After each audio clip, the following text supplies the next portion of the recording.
Fait qu'ils ont une pensée spéciale, ceux qui ne sont pas là ce matin. Puis, n'oubliez pas vos papas. Alléluia.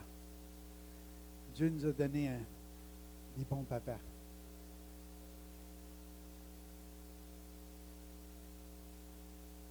Alléluia. Ce matin, il y avait une parole pour Geneviève pendant la louange. Le Seigneur m'a mis ça dans mon cœur pour elle. Il voulait juste te dire, puis je sais que tu sais, mais des fois, Dieu veut juste comme mettre un crémage sur le gâteau, mettons. Fait que c'est comme si le Seigneur te disait ce matin, la vie est plus que le vêtement. Et puis que aussi que tu regardes tous les oiseaux dans le ciel, puis comment le Père prend soin d'eux autres après qu'il les a créés. Il n'y en a pas un qui meurt de faim. Ils sont dans l'abondance. Je sais que tu travailles beaucoup au niveau des finances, soit de l'Église, soit de la maison, ou des choses de même. Puis le Seigneur veut juste dire que au-dessus de tout ça, il est là. Alléluia. Puis il prend soin de ses enfants. C'est un bon Père. Un bon Père. Amen. Alléluia. Alléluia. Alléluia. Des fois, on a besoin juste de saisir la grandeur de la parole que ça veut dire. Et puis quand on voit le cœur du Père, wow, ça nous enlève le focus sur les choses qu'on voit dans le présent pour regarder à lui qui est tellement grand. Puis qui s'occupe de chaque détail, de toute chose. Vous savez, dans le mot papa, quand on dit Père, il y a le P, c'est le Père céleste, puis il y a le A, papa, c'est l'amour. Et je pense qu'il décrit le mieux le Père, c'est l'amour. C'est l'amour. Un amour inconditionnel. Il aime ses enfants. Et puis je pense que c'est ce matin, on va commencer par la première diapositive, c'est qu'il dit, c'est le Notre Père. Jésus dit, je ne peux pas vous enseigner une plus belle prière que le Notre Père. Hey, c'est notre Père, alléluia! On n'est pas des orphelins, on est des héritiers, on est des fils à papa, alléluia. C'est un papa en plus qui est gâteau. Vous savez l'expression qu'on dit un papa gâteau, un papa généreux, un papa qui donne, un papa qui renonce à tout pour que ses enfants ne manquent de rien, qu'il ait tout ce qu'il faut. Il a pourvu à travers la croix, on l'a chanté tantôt, il a donné son Fils. Quel amour infini, alléluia. Quel amour infini. Ça, c'est notre Père. Puis le Seigneur a dit, notre Père, tu sais, il dit, je vais vous enseigner une prière, que notre Père, que ton nom soit sanctifié. Moi, les pères, je vais vous dire une chose, c'est un privilège en même temps de la part de Dieu qui nous demande de porter son nom. Vous êtes-vous déjà arrêté à penser à ça? Que son nom soit sanctifié, son nom est à part, puis il nous appelle, nous autres les pères, à porter son nom à quelque part. Parce qu'il veut que dans la définition de qui qu'on est, qu'on ressemble à notre Père céleste. Si on veut avoir le meilleur des modèles, je pense qu'on l'a à travers notre Père, que Jésus nous a enseigné, à travers ce que le Père est pour nous, on peut l'être aussi pour nos enfants dans notre propre maison. Notre Père qui est au ciel, que ton nom soit sanctifié. Ça veut dire que le nom du Père dans un foyer doit être mis à part. Il y a une autorité qui est là. Il y a une responsabilité qui est là en tant que Père. Puis Jésus, il voulait qu'on réalise que le Père nous aime. Alléluia. La première des responsabilités d'un Père, c'est d'aimer. Un amour inconditionnel. D'aimer. Aimer sa femme, premièrement, c'est sûr. Puis d'aimer ses enfants. Et puis, quand on dit que ton règne vienne, que ta volonté soit faite sur la terre comme au ciel. Si le règne de Dieu et la volonté de Dieu se fait sur la terre comme au ciel, il va y avoir juste des foyers heureux. Des foyers qui vont être bénis. Des foyers parce que le Père que Dieu a placé en charge de ce foyer-là, il va y voir, alléluia. Il va dire que le règne de Dieu vienne dans ma maison, que l'autorité de Dieu descende dans ma maison. Je veux que ça soit une maison qui est remplie de joie, de paix et d'amour, alléluia. Que les gens qui sont là sont bien. On est appelés au bonheur, pas au malheur. Hein? Alléluia. Donc on a toute une responsabilité là-dedans. Donne-nous aujourd'hui notre pain quotidien. On sait qu'à travers nos responsabilités, on doit pourvoir aux besoins des siens. Si on ne pourvoit pas aux besoins des nôtres, Timothée nous dit, puis c'est un verset que j'avais mis plus loin, mais on est pire qu'un infidèle. Si on ne prend pas soin de ceux qui sont dans nos maisons. C'est tellement important pour ne pas être un père infidèle. On est là, puis on prend soin de notre maison, on prend soin de nos enfants, on aime nos enfants. C'était quelque chose qui est inconditionnel. Là, ce matin, je vais vous faire découvrir un peu le cœur du Père. Et puis de voir dans ce cœur-là, on reconnaît le nôtre, parce qu'on est des pères, on est des grands-pères, ou à quelque part, on est appelé à être papa. Vous savez, on n'est peut-être pas encore père, mais on peut avoir le cœur du Père. Alléluia. Le Père a tellement aimé le monde qu'il a donné son Fils. Il a renoncé à tout. Puis le Père, après que le Fils a été donné, puis il est mort, il a dit, il va être avantageux, je m'en aille, je vais vous envoyer l'amour du Père. Alléluia! Ouh, ça coule ça. Ouh, c'est une source intarissable. Oh, comme on a besoin de cet amour-là. Je vais vous dire, s'il y a on manque des fois, comme papa, c'est parce qu'on s'est éloigné de la source. Plus qu'on est rempli de l'amour du Père, plus qu'on saisit qui qu'il est, plus qu'on est des bons pères. Alléluia. Alléluia. Puis moi, je regardais à travers cette prière-là, on a tout ce qu'il faut. C'est qu'il dit, pardonne-nous nos offenses comme nous aussi pardonnons. Mais le Père céleste, il pardonne, puis il pardonne, puis il pardonne encore. Il est miséricordieux, on l'a chanté ce matin. Quoi que ce soit qu'on fasse, on peut s'éloigner de la maison, on peut faire des choses qui sont loin d'être correctes. Mais le Père nous aime, puis le Père, il veut qu'on revienne vers lui. Le Père veut juste qu'on revienne vers lui, puis qu'on lui demande pardon. Il dit, pardonne-nous nos offenses comme nous pardonnons à celui qui nous a offensés.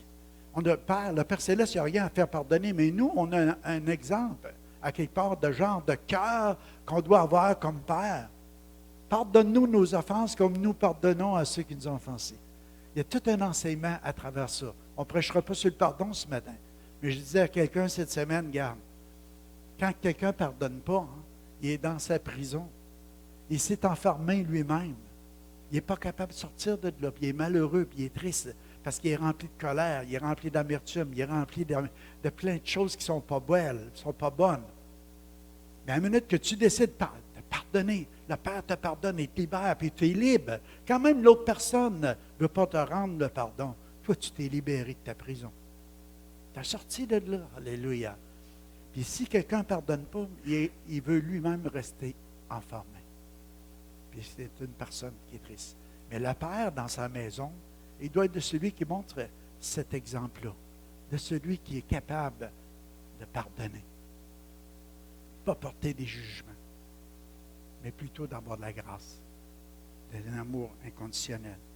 Amen. Alléluia. J'écrivais, le monde actuel ridiculise l'autorité de notre Père céleste. On est rendu là aujourd'hui où c'est que les gens, Dieu, Père, tu sais, t'entends toutes sortes de choses.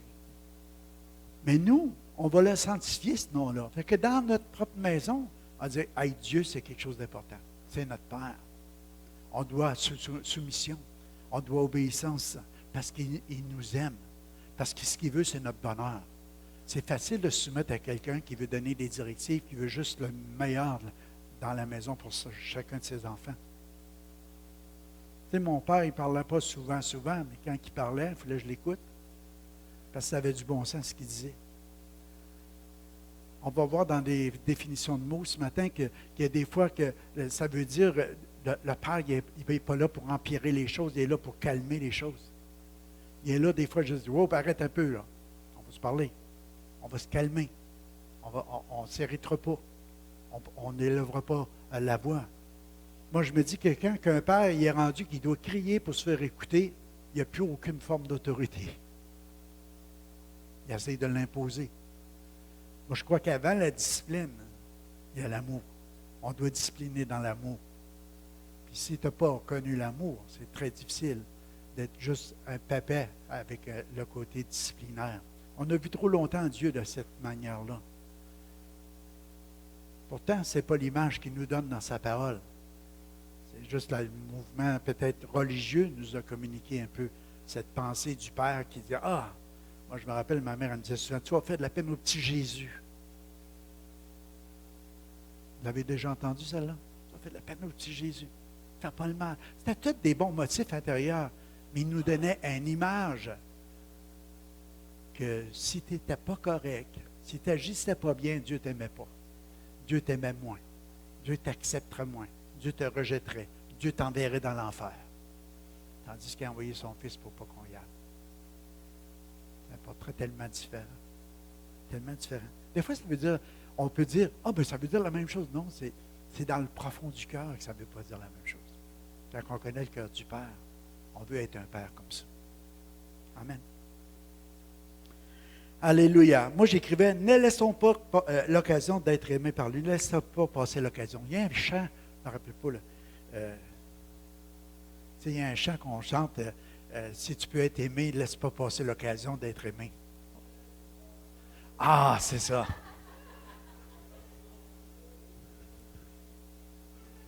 Viens-moi loup, quand je t'aime en amour. Oh, c'est puissant ça ce matin. Alléluia, c'est elle que je cherchais dans ma tête. Elle est tombée dessus d'âme. Ne laisse pas passer la chance d'être aimé à matin. Hey! Oh, papa! Wow! Bonne fête, papa! Je t'aime, papa! Mouah! Amen! Oh, yes, Lord! Alléluia! Laisse-toi aimer par le Père. Laisse-toi bercer dans les bras du Père. Laisse-toi cajoler. Va t'asseoir sur ses genoux. Moi, je me rappelle, j'avais l'âge de 7 ans. Un jour, je l'ai été pour m'asseoir sur ses genoux.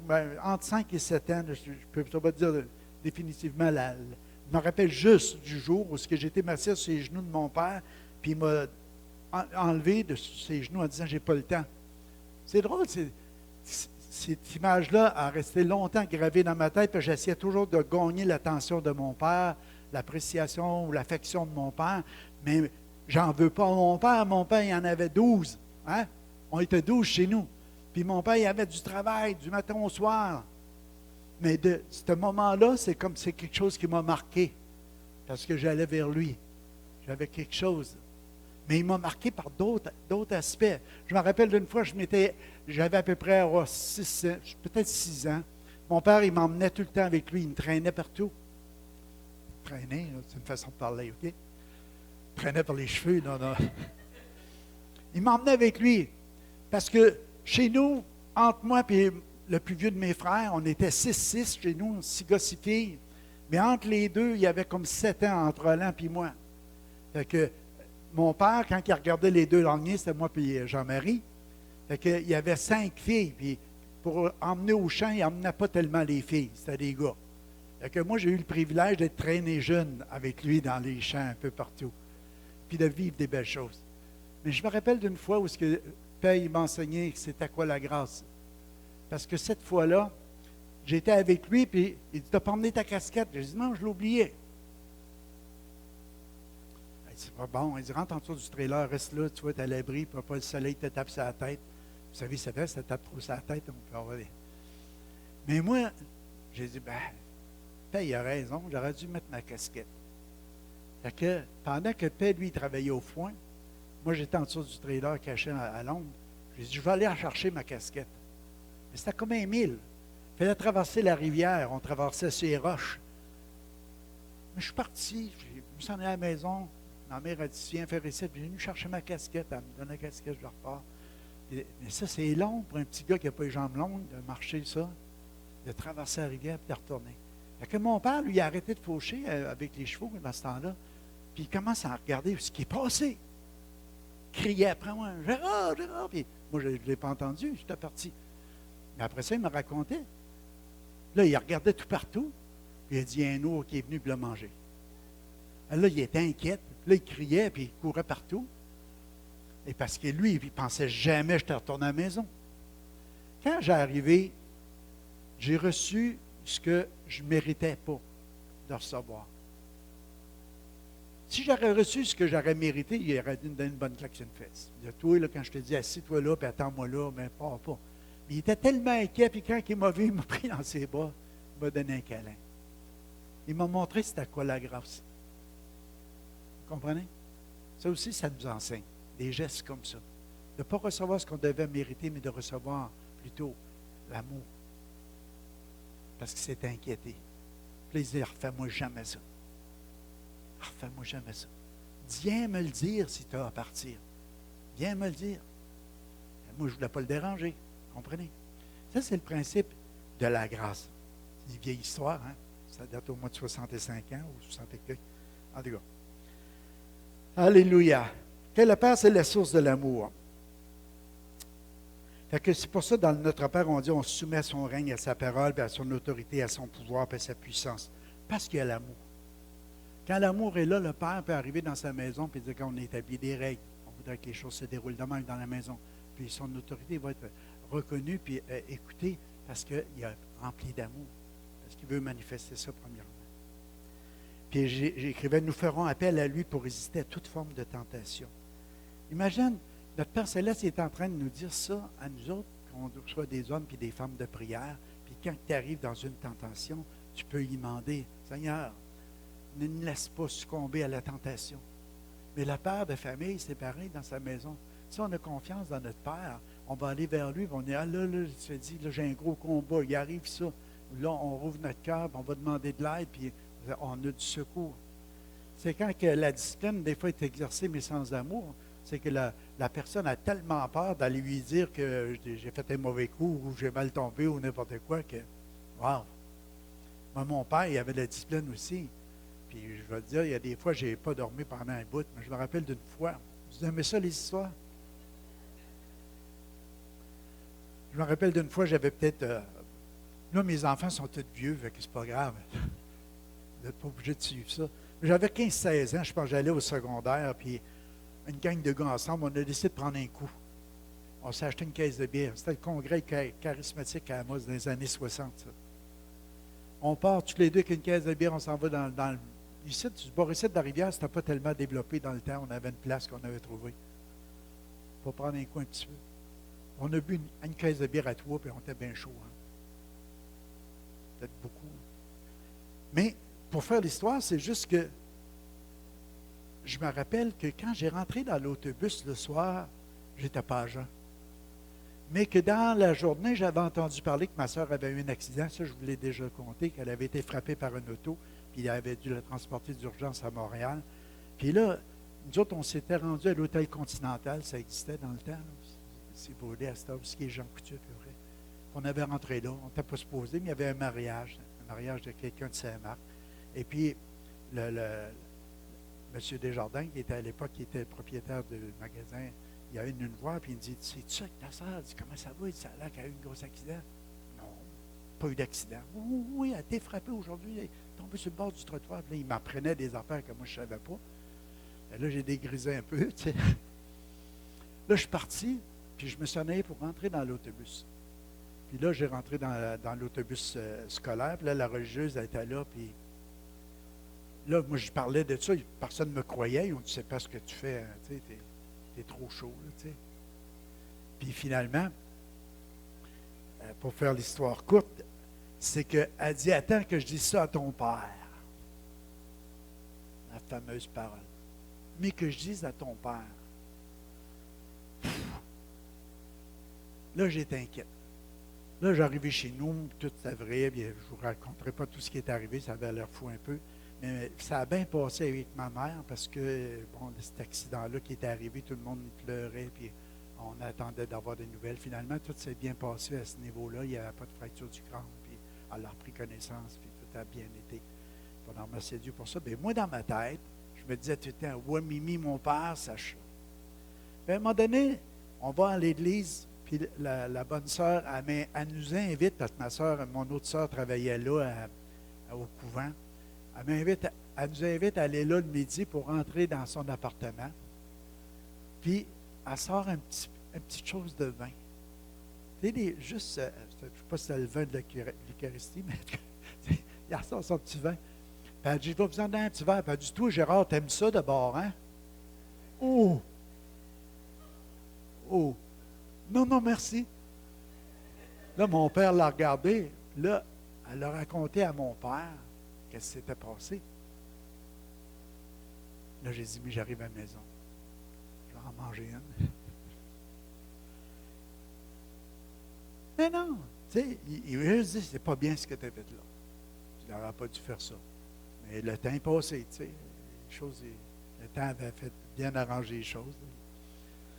Finalement, avec tout ce qui s'était passé. Mais mon père, il m'a juste enseigné un principe, certaines choses, de la vérité. Tu sais, il y a des affaires comme papa, il disait à un moment donné, puis moi, je pense pour les pères, c'est important de voir ça. Tu sais, regarde, tu veux aller fumer? Fume devant moi. Il y a des fumées dans la tasserie de foin. Il faut mettre le feu. Tu comprends? Il y avait cet aspect-là. Il ne voulait pas qu'on commence à fumer dans le temps. On avait près de 13 ans, je ne sais pas. Puis Lui avait commencé à 11 ans, il y avait beaucoup de compassion. Pas que la cigarette était méchante, dans ce temps-là, on n'en parlait pas comme aujourd'hui en disant que ça détruit la santé, quoi que ce soit. Et quand tu étais un homme, tu fumais, point final. C'est vrai? 15 ans, 16 ans, tu devais commencer. Mais mon père était assez sage pour penser un peu plus loin en disant, regarde, fais aller devant nous autres, m'a t'acheter du tabac, tu n'as pas besoin de voler mes cigarettes, pas besoin de devenir un voleur. Il y avait des principes de base de même. Donc aujourd'hui, à l'époque, vous achetez des cigarettes, parce que mon père a fumé, puis il m'a dit c'était correct, OK?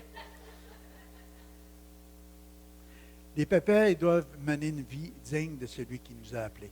On a le meilleur des modèles avec notre Père Céleste, puis on est appelé à suivre ce modèle-là, celui du Père. Fait que Jésus a voulu nous laisser une prière pour nous laisser un modèle. Je ne resterai pas trop pris là-dessus, parce que j'en avais quelques diapositives de même. Alors, on va aller à la suivante. Un puissant témoignage de notre manière de vivre. 1er Thessaloniciens nous dit, vous êtes témoins. Vous êtes témoins, et Dieu l'est aussi, que nous avons eu envers vous, qui croyez une conduite sainte, juste et irréprochable. Vous aussi, vous savez aussi que nous avons été pour chacun de vous ce qu'un père est pour ses enfants, vous exhortant, vous consolant, vous conjurant de marcher d'une manière digne de Dieu, qui vous a appelé à son royaume et à sa gloire. Là, on parle de Paul, on parle de Sylvain ou Silas, puis de Timothée. On parle de 3 personnes que probablement, Paul, à cause qu'il faisait partie du Sanhédrin, devait avoir été marié, mais il était soit séparé, divorcé ou tout simplement veuf. Mais à ce moment-là, il ne nous parle pas qu'il avait eu des enfants. Mais il a agi comme un père. Ce que je veux vous faire dire à travers ce passage-là, ce matin, c'est qu'on n'a pas besoin d'être père pour avoir le cœur du Père. Ils se sont conduits comme un père envers l'Église. Et c'est drôle, dans Timothée, il va nous dire, quand tu as été appelé à la charge d'évêque, il faut que tu prennes bien soin de ta maison. Fait que tout de suite, là, c'est tellement important, cette image-là, que Dieu l'a attaché à son Église. Notre Père qui est aux cieux, puis après ça, il regarde à l'Église, puis ils ont s'est conduits comme des pères envers vous. Ça veut dire qu'à travers ce verset-là, on peut apprendre des choses importantes.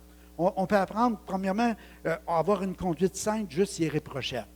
On est appelé à ça, les pères, à ressembler à notre Père Céleste, à être comme lui. Que notre nom soit sanctifié, nous aussi. À mon Père. Fait qu'on est loin d'être comme le Père Céleste, mais on lui demande, dans sa grâce, de nous rendre semblables à lui. On a tellement de bels exemples à travers tout ça. Qu'est-ce qu'ils ont fait? Je veux juste faire ressortir quelque chose à travers ça au niveau de la vie exemplaire. Il dit, vous êtes témoins. Oh, oh. Moi, hier, ça m'a interpellé quand je lisais ce passage-là. Il dit, vous êtes témoins, ainsi que le Père Céleste. Si vous regardez, vous êtes témoins et Dieu l'est aussi. C'est-à-dire que le Père Céleste est témoin avec tous les gens autour de nous de comment on est comme Père. Comment on se conduit comme Père. Parce que Timothée, puis Paul, puis Silas, ils ont essayé de leur dire, regarde, Dieu est témoin, vous l'êtes vous autres aussi, vous savez qu'on vous a aimé comme un Père. Mais comment est-ce qu'un Père doit aimer? Il y a 3 mots qui font ressortir ici. L'exhortation, j'essaie de les retrouver. OK, vous exhortant, vous consolant, puis vous conjurant. 3 mots importants pour un père dans son rôle de père qu'on devra regarder. Hier, j'ai été voir plein de synonymes de ça, je vais vous les donner. Puis vous allez voir que ça en enseigne beaucoup, beaucoup plus qu'on peut imaginer ces 3 mots-là sur comment qu'un père devra être dans sa maison pour réellement qu'il y ait du bonheur dans la maison. Pas juste dire, j'ai eu un bon père. Oui, tant mieux si on peut dire, j'ai eu un bon père, puis j'ai un bon pépère, puis c'est le fun.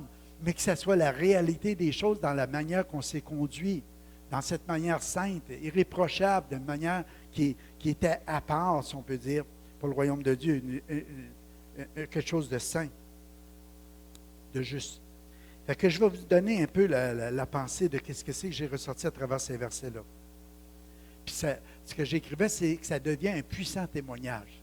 La manière que tu es papa, ça devient un puissant témoignage devant le Père, puis devant les gens, devant tous ceux qui te regardent vivre dans ta maison. Puis c'est pour ça que je posais une question. Sommes-nous persuadés que tout ce que nous disons et faisons est en accord avec la parole de Dieu?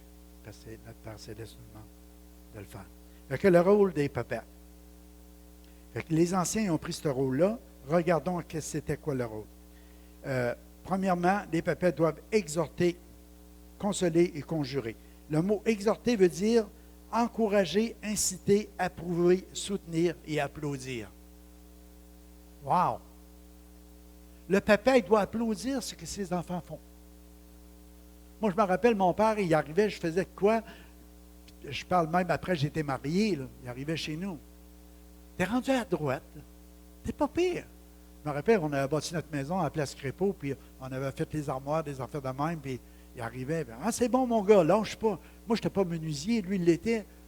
Fait qu'il regardait tout ça, fait qu'il applaudissait. C'est une façon de dire, c'était pas comme ça. Mais dans ses paroles, il rehaussait, il me valorisait, il m'approuvait, il me soutenait. Il y a une fois qu'il ne m'a pas soutenu. Puis j'étais tellement triste que je lui ai dit. C'est quand j'ai décidé de donner ma vie à Jésus. Quand j'ai décidé de dire, moi, Jésus, tout ce que tu veux, ça passe en premier, numéro un. Puis mon père, il m'a rencontré, puis il m'a dit, qu'est-ce qu'on a, nous autres? On est bon pour vous montrer, à prendre soin de vous autres, montrer à bâtir des maisons, montrer à faire ci, à faire ça. Mais quand on parle des choses de Dieu, c'est pas bon. Je dis pas ça, Père. Je dis, pourquoi vous pensez qu'on est rendu là? C'est à cause de vous. Parce que vous avez semé des bonnes choses dans notre vie. Écoute, j'avais 28 ans quand mon père m'a parlé comme ça. Jean-Marie avait eu un accident avec un auto. Les petites jumelles, Mélanie et Stéphanie, ils étaient embarqués dans le petit siège d'auto. L'autre gars était mort dans l'auto. Il avait eu un accident. Puis la seule chose que Jean-Marie avait, je pense, ou Louise, c'était un pouce qui était fendu parce qu'elle avait arrivé dans le windshield. Puis les enfants, les sièges avaient tordu en dessous, mais il n'y avait rien. C'est quand des sièges de plastique cassent, puis les enfants n'ont rien dedans. Ça allait me dire Amen. Hein? Elle aurait pu rester handicapée, elle aurait pu mourir, il y a toutes sortes d'affaires. Fait que maman m'avait dit, elle dit, voyez, Dieu vous punit. J'ai dit, non, maman, Dieu les a protégés. Dieu les a gardés. J'ai dit, moi, je loue Dieu, je remercie le Seigneur, je bénis le Seigneur. C'est parce qu'on appartient au Seigneur que Dieu nous a gardés. Vous ne voyez pas ça de la même manque que nous autres. Le père, il a donné une main, ça a claqué. Puis maman a dit, Gérard, a dit ça à mon père. Ça s'est claqué. J'ai dit, Père, je me suis mis à pleurer devant lui. J'ai dit, si je ne voudrais pas vous faire de peine, je resterai comme j'étais avant. Mais j'ai dit, c'est pas ça que je veux. Je veux être ce que Dieu veut m'appelle, ce que Dieu désire pour ma vie. Dieu est en avant de vous, mais après Dieu, c'est vous. Puis je ne voudrais jamais vous décevoir. Au fil des années, par exemple, ma mère, elle a dit, waouh! Elle dit, tu devras revenir dans la religion qu'on est parce que c'était pas mal mieux qu'avant. Mais je dis, c'est pas la religion qui m'a rendu de même. C'est la relation que j'ai avec Dieu. C'est la communion que j'ai avec Dieu. J'ai eu le privilège de prier pour elle jusqu'à la dernière minute. La même chose pour mon père. Merci, Seigneur, pour ça.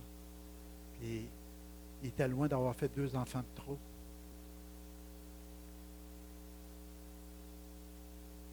Mais c'est la seule fois que je me souviens où j'ai vraiment fait de la peine à mon père, puis je n'aurais pas aimé le faire. Je l'aimais tellement, puis je l'aimerais. Fait que je l'aime encore au bout de temps. Il est rendu avec le Seigneur, merci Dieu. Puis je peux dire aujourd'hui qu'il m'a approuvé, il m'a soutenu, il m'a applaudi à travers ma vie. Il m'a aidé beaucoup. Consoler, oui. Réconforter, aider. Le mot consoler là, parle de aider, ranimer, remonter, raffermir, fortifier, calmer, adoucir, modérer, soulager, secourir, réjouir. Je vous nomme tout ça parce que je ne peux même pas en enlever un. Parce que c'est tout ça que Dieu nous appelle. Quand on dit consoler quelqu'un, on va le réconforter. Tu vas le prendre dans ses bras. Il vit une peine, il vit un temps difficile. Au lieu de claquer quelque chose, au lieu de dire des mauvais. Ah, je te l'avais dit. Hein? C'est pas ça que Dieu nous appelle, mais plutôt à prendre dans nos bras, adoucir les choses. Le mot adoucir, c'est tellement important. Au lieu de jeter de l'huile sur le feu, comme disait ma mère, arrête de jeter de l'huile sur le feu. Adoucis. Modéré. Un père est modéré. Écoute, c'est pas si pire que ça. Soulagé. On penserait que c'est toutes des affaires qui seraient pour la mère. Mais Dieu appelle le Père à ça. Parce qu'on a une mauvaise conception de la nature du Père. À cause de tout ce qui s'est passé dans le monde. Le mot conjurer Imagine, conjurer. Moi, c'était un gros mot, mais il va dire les synonymes de tout ça. Projeter. Tu projettes quelque chose. Tu peux voir d'avance des choses. Défendre, protéger, remédier. Tu sais, le Père est là, puis il va défendre. Il va défendre. Si on aurait dit un mot contre notre mère, oh boy, on n'avait pas le doigt dans la maison, jamais. Mon père, il pouvait arriver, puis intervenir, puis dire, hey, fais attention à ce que tu dis, toi là. Dis pas des choses de même. Il ne laissait pas dire n'importe quoi dans la maison. Parce qu'il voulait vraiment, c'est la paix règne. Il ne voulait pas qu'on dise des choses sur la colère qui dépassent notre pensée, puis après ça qu'on doit revenir. Il voulait nous protéger. Mais mon père m'enseignait plein de principes, plein de choses, par sa manière d'être. Fait que, moi, je crois que chacun de nous autres, Dieu nous appelle à ça aussi. On va aller à la suivante. Je vais aller un peu plus loin. Je vais vous parler de ce que mon père m'a enseigné tantôt. Oh! Je voulais dire à travers le verset suivant, l'autre. Là, on a reculé aux premières, on avance à la deuxième, à l'autre après. Cette parole est digne et certaine. C'est celle-là, excuse-moi, tu as raison. Si quelqu'un aspire à la charge de responsable, c'est une belle tâche qu'il désire. Il faut donc que le responsable soit irréprochable, fidèle à sa femme, sobre, réfléchi, réglé dans sa conduite, hospitalier, capable d'enseigner et de ne pas être un buveur, un violent, ni attiré par le gain, mais au contraire doux, pacifique, désintéressé. Il faut qu'il dirige bien sa maison, qu'il tienne bien ses enfants dans la soumission et un entier respect. En effet, si quelqu'un ne sait pas diriger sa propre maison, comment prendra-t-il soin de l'Église de Dieu? Nous, on est bénis. On a Jacques puis Maurice. Des bons anciens qui sont des exemples dans la maison. Je bénis le Seigneur parce que le Seigneur, il prend cet exemple-là. Quand on choisit des anciens, on regarde qu'est-ce qui se passe. Pas juste pour qu'est-ce que les maisons, parce que l'appel de Dieu aussi en arrière de tout ça. Mais c'est des gens qui sont vraiment des gens qui sont sobres, modérés, discrets et réservés. Ça, ce n'est pas leur faute à eux autres, c'est à cause de Corade, qui les a élevés. Vous avez eu un bon père, les gars. Un homme hospitalier qui demeure aimable, souriant, gracieux, gentil, accueillant, agréable et prévenant. C'est la description de Maurice, quasiment. Qui est capable d'enseigner des bons principes dans sa maison. Ce n'est pas un ivrogne. Jacques n'a jamais pris un verre. Il mange des verres. Mais, OK. Il va à la pêche.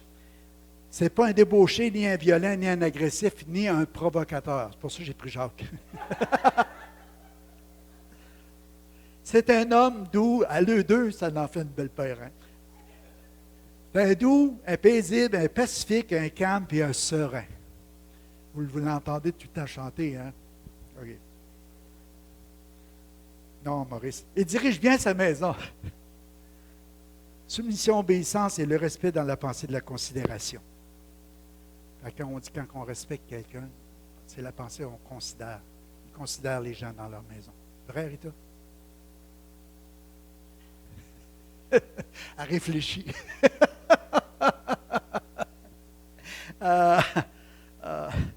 Alléluia. Que notre rôle comme papa est d'être exemple à suivre dans notre maison parce que c'est plus important que d'essayer d'exercer toute forme de discipline. Si tu n'as pas l'amour, tu n'as rien. Amen. Alléluia. Je n'irai pas plus loin avec ça parce qu'on aurait pu prêcher toute la réunion en prenant comme exemple Maurice et Jacques. Mais le prochain, pour aller rapidement, parce que j'ai mangé mon temps un petit peu, on va aller. Moi, je trouve que celui-là est important. Luc 15. Parce qu'on a une description réellement du cœur du Père à travers ça. Comment le Père accueille son Fils. Puis comment il agit envers son Fils. Tu sais qu'on peut dire dans cette maison-là, je ne lirai pas pour ne pas rallonger le temps, à part si vous voulez sortir à midi. Ça ne me dérange pas. Mais vous connaissez l'histoire de Luc 15. C'est une parabole que le Seigneur donne, mais le Seigneur veut faire comprendre des principes du cœur du Père. Puis moi, je crois qu'à travers ça, on peut être enseigné beaucoup un matin comment un père doit se conduire dans sa maison. Premièrement, dans sa maison, il y a de l'abondance. Moi, c'est ça que je trouvais. Oh, alléluia. On prépare un héritage. Comment il y en a qui préparent leurs héritages? Là? Jonathan va être béni. Alléluia. On prépare un héritage. Il manque de rien dans la maison. Même les serviteurs, même les envoyés, même ceux qui travaillent, les travaillants, ils ont de la nourriture en masse. On le sait parce que dans l'histoire, le fils aîné, à un moment donné, le plus jeune fils qui est parti dissiper sa fortune, il rentre en lui-même et il dit, « Ah, dans la maison de mon père, on manque de rien, on mange. Pas besoin de manger avec les cochons, avec les pourceaux. C'est une bonne nourriture que c'est à la table. C'est des bonnes choses. » Mais qu'est-ce qu'on peut voir au travers de cette image-là? On peut voir aussi l'image d'un père qui respecte ses fils, qui respecte les choix de ses fils, même s'il n'est pas d'accord. Ça, c'est puissant. Des fois, on veut se mêler de ça, des affaires des enfants, puis le père, c'est pas ça qu'il fait. Le fils, il vient le voir, puis il dit, « Hey, moi, je vais avoir ma part de mon héritage, puis je vais aller vivre ma vie. » Il n'est pas d'accord avec ça, le père. Mais c'est ça que tu veux, mon gars. Moi, je vais être ici, par exemple. Le fils, il connaissait le cœur de son père. Ce n'est pas pour rien qu'il était capable de rentrer en lui-même et de dire, dans la maison de mon père, je peux retourner là, je vais manger, puis je vais être bien accueilli. Puis s'il faut, lui, il était plus sévère envers lui que son père, qui avait un grand cœur à l'accueillir. Il dit, j'irai travailler comme un mercenaire. Moi, au moins, je vais manger. Il savait. Il respectait. Le père respectait la direction de son fils, même s'il n'était pas d'accord. Moi, je me rappelle de mon père qui m'avait donné un conseil une fois. J'avais à peu près 18 ans. Je chauffais son auto.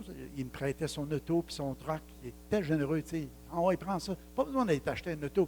Je lui dis, ben, je vais avoir mon auto. Il dit, achète pas ça l'hiver. Ça, c'est un conseil de mon père. Vous savez pourquoi l'hiver? Parce que tu ne pourras pas l'essayer. Tu vas voir pas, les chemins sont coulants. L'été, il dit, regarde, tu l'essayes comme il faut, tu vois, il y a du cœur, ton char. J'ai parlé de ça à mon frère Roland, mais lui, il n'était pas un bon conseiller comme mon père. Il dit, je vais aller avec toi, on va aller à Val-d'Or. On va aller dans le garage, Garou. Tu sais, j'avais acheté ma première. Non, j'avais été voir là, je l'avais acheté chez Thibault Finance. Non, je l'ai acheté chez Garou, je l'ai vendu chez Thibault. En tout cas, c'est pas grave. Mais l'histoire, c'est juste de vous dire que ton père, il te donne une directive, tu n'es pas d'accord, il n'est pas d'accord avec, parce que je ne la tiens pas en compte, mais il ne m'a pas fait le sermon après. Quand j'ai eu des problèmes avec la fameuse Mustang, les filles voulaient embarquer dedans, mais elle ne roulait plus. Imagine, il aurait pu arriver et dire, je te l'avais bien dit, je te l'avais bien dit, je te l'avais bien dit. Il n'a rien dit de ça. C'est les conseils d'un bon papa. Les enfants égarés doivent savoir que papa les attendra toujours à la maison. Il n'y a pas de péché trop grand pour un père, pour ses enfants. Il est capable d'accueillir et d'aimer ses enfants. Ça ne veut pas dire qu'il est d'accord avec leur choix. Ça ne veut pas dire que le père il est parti et il a suivi le fils dans la débauche. Non. Mais à la maison, il était là à l'attendre. Puis même quand il a vu que son fils revenait, c'est lui qui a fait les premiers pas pour aller l'accueillir. Puis il a usé de la grâce. Au lieu d'y donner des réprimandes et du jugement, il a ouvert ses bras puis il l'a pris dans ses bras, même s'il sentait le cochon. Mais s'il peut encore. Il l'a accueilli. Il n'était pas d'accord avec sa manière de faire, mais il était capable de se réjouir, puis il était capable de dire, « Hey, on tue le veau gras. » Il est capable de dire, « On fait un banquet. » Pourquoi? Parce que ton frère est mort puis il est revenu à la vie. Il est capable même de dire à l'autre, « Gars, il n'y a pas de favoritisme dans ma maison. Je t'aime autant que l'autre. Tu peux t'en tuer des veaux gras autant que tu en veux. Je ne t'ai jamais empêché. » C'est ça le cœur du Père. C'est qu'il aime tous ses enfants, mais il se réjouit quand il y en a un qui revient dans la vérité. Il est là pour l'accueillir. Puis le fils, il connaît le cœur de son père parce qu'il n'a pas peur de revenir vers la maison parce qu'il dit, mon père va m'accueillir. Il ne s'attendait même pas à être accueilli de cette façon-là. C'est le bon cœur d'un père. Amen. Alléluia. Fait que, pourquoi le jugement?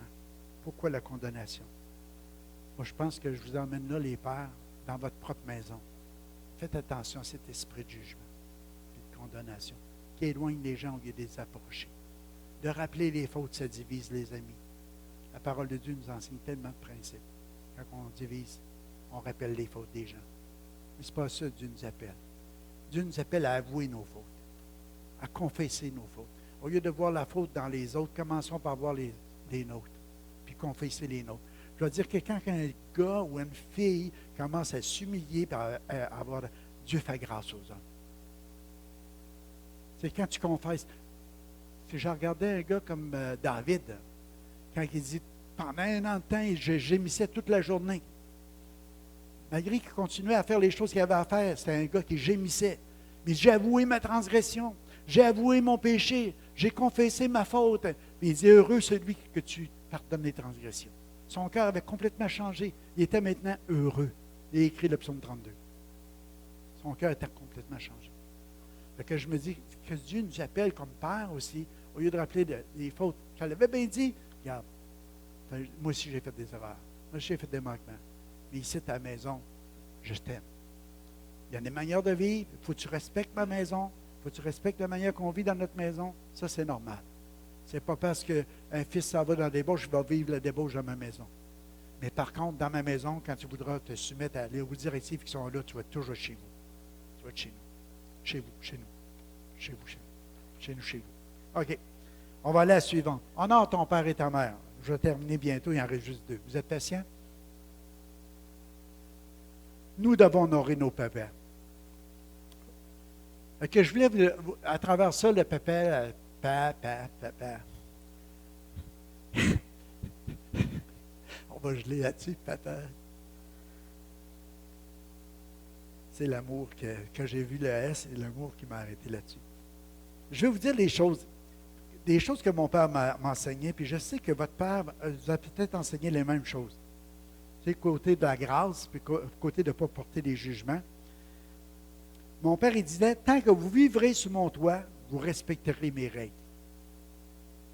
Puis je trouve que c'est une bonne chose. Une chose qu'il me disait souvent, levez-vous, c'est le temps de travailler. L'avez-vous entendu celle-là? Il y a un temps pour dormir, puis il y a un temps pour travailler. Un autre que j'ai entendu souvent, c'est, qu'est-ce que je viens de dire? L'avez-vous dit, vous autres? Et c'est quoi, tu ne comprends pas bien? Pourtant, tu n'es pas un boucher. Ça, il l'a dit. Dis-moi, avec qui tu te tiens, je te dirai ce que tu vas devenir, mon gars. Ça voulait dire beaucoup de choses, ça. Et si tu veux quelque chose, demande-les. Ça m'est arrivé des fois chez nous, les gens arrivent et as-tu besoin de quelque chose? Ça me fait plaisir de t'en donner. Demande-les. Mon père, il disait, achète le meilleur, même si c'est plus cher. J'ai été béni, j'ai une femme merveilleuse. Ça ne va pas coûter cher. 46 ans aujourd'hui qu'on est mariés. Wow! Woo! Alléluia. J'en dirais oui tout de suite. Je continue de dire oui jusqu'au bout. Alléluia. Alléluia. Pourquoi aller ailleurs, on peut prendre pire, hein?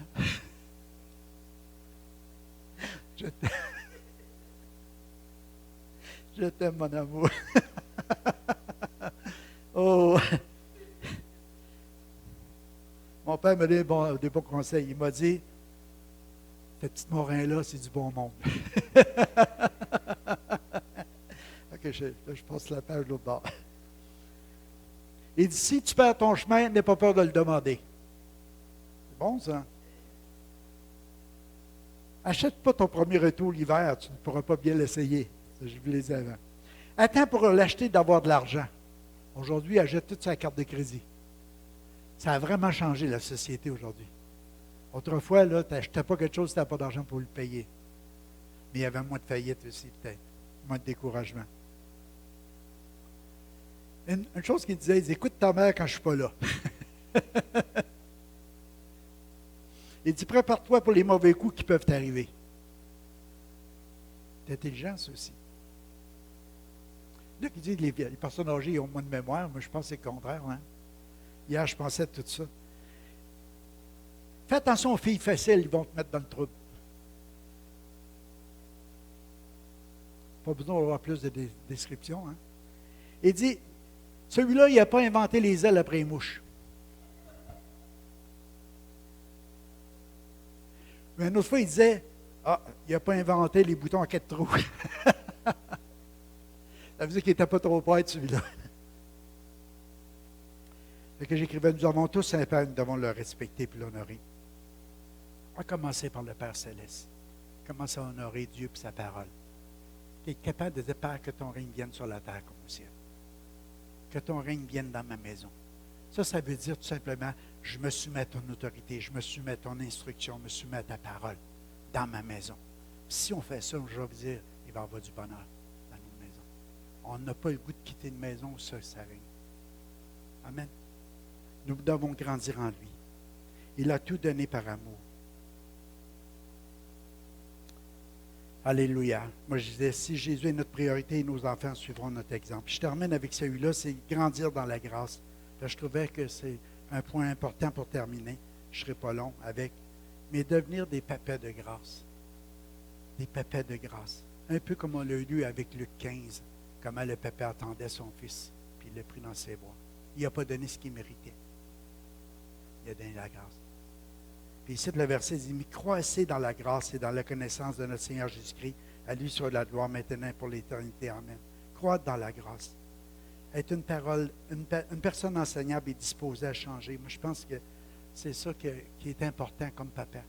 Être enseignable, puis être disposé à dire, oui, je veux changer, je veux grandir. Pas chercher à changer les autres, mais chercher plutôt soi-même. À être la personne qu'on devrait être dans notre propre maison. Qu'est-ce que mon père m'a appris au niveau? Il m'a appris la discipline. Il m'a dit, on ne va pas jouer chez les voisins. Nous autres, on est élevés comme ça chez nous. Quand on était 12, on était en masse dans la maison. On n'avait pas besoin. Mais on voulait toujours aller sur le voisin. Il est venu me chercher une fois, je n'ai pas retourné. Ça s'est arrêté là. Il m'a appris mes limites. C'est ça qu'il m'a appris. Il m'a appris, il y a un temps pour chaque chose, il y a un temps pour obéir, il y a un temps pour faire les choses. Il y a des limites. Il y avait l'amour, il pouvait exercer la discipline dans l'amour. Ce n'est pas parce que tu as de l'amour que tout est permis, que tu vas te monter sur la tête, comme il disait. Non. Si j'aurais du temps, je vais en rencontrer un autre, mais je vais le laisser faire. Alléluia. Tu vas savoir. Alléluia. Nous devons des pépères de grâce pour mieux servir les autres. Les gens autour de nous ne méritent pas toujours. Lorsque nous sommes une personne de grâce, nous démontrons que nous grandissons dans la grâce. Parce qu'on commence à ressembler à notre Père Céleste à ce moment-là, à Jésus. Puis comme je disais tantôt, quand je me suis perdu, je ne méritais pas ce qu'il m'a donné. J'aurais mérité autre chose. Une sévère punition. Mais au lieu de ça, il m'a donné un câlin. Il m'a donné de l'amour.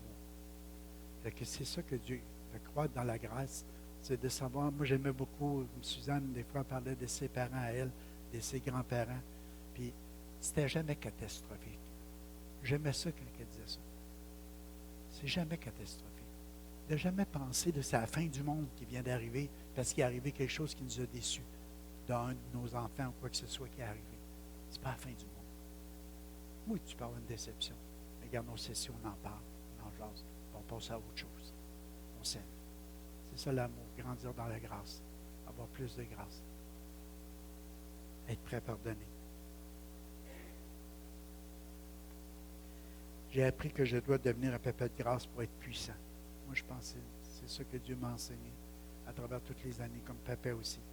Si on veut être vraiment puissant, comme père, quand on parle d'être puissant, que les gens vont dire « Wow, ça c'est un père », parce qu'il y a eu de la grâce dans la maison. Il y avait beaucoup de grâce. Puis on va être respecté à ce moment-là, comme père, parce qu'on sait un bon équilibre des choses. Décidez de vivre une vie qui plaira à votre Père céleste. Soyons une personne de grâce et honorons nos pères aujourd'hui. Or, à celui qui peut faire par la puissance de Dieu qui agit en nous, infiniment au-delà de tout ce que nous demandons ou pensons. À lui soit la gloire dans l'Église et en Jésus-Christ, dans toutes les générations, au siècle et des siècles. Amen. Or, à celui qui peut faire par la puissance que j'ai en nous. Vous savez, ce que je voulais terminer en disant ça, la puissance que j'ai en nous, c'est l'amour qui a répandu dans nos cœurs par le Saint-Esprit. C'est l'amour. Grandir dans la grâce, c'est de laisser cet amour-là grandir dans nos cœurs, dans nos vies. C'est d'être des assoiffés de l'amour du Père. Père, remplis-moi d'amour. Mais encore, Père, j'ai besoin d'être débordant d'amour. Puis on va faire infiniment au-delà de tout ce qu'on peut penser puis demander. Il va arriver des choses incroyables. C'est dans l'amour. L'esprit de jugement n'amène jamais à rien de bon. Mais l'amour, c'est autre chose. On est des gens, des ambassadeurs de paix. On est appelé à répandre l'amour autour de nous, non le jugement. Vous voulez aider des gens qui vivent des situations difficiles ou quoi que ce soit, répandez l'amour. Couvrez les manquements. Rappelez pas les fautes. Portez pas de jugement. Ayez juste l'amour. Il y a beaucoup plus. Il va arriver beaucoup plus des bonnes choses. Vous allez être puissant. Puissant au trône de la grâce. Tout ce que vous allez faire comme démarche va être puissant. Parce que vous allez le faire dans l'amour. Amen. On termine par un mot de prière ensemble. C'est la fête des papas. On vous souhaite une bonne fête encore. Alléluia. Fait que si vous avez connaissez des gens, soit qui n'ont pas d'enfants ou qui sont âgés, qui sont dans les foyers à quelque part, aujourd'hui, c'est un bon temps pour aller les voir et aller juste leur signaler qu'ils ont été des bons pères. Des fois, les gens ont besoin de ça, ils sont isolés. Et puis, ça leur fait du bien. Fait que Père Céleste, on veut te rendre grâce pour ta parole ce matin. Tu es le modèle par excellence, Père. On veut te remercier pour cette parole que tu as permis qu'on entende, qu'on médite aujourd'hui, afin qu'on soit des meilleurs papas.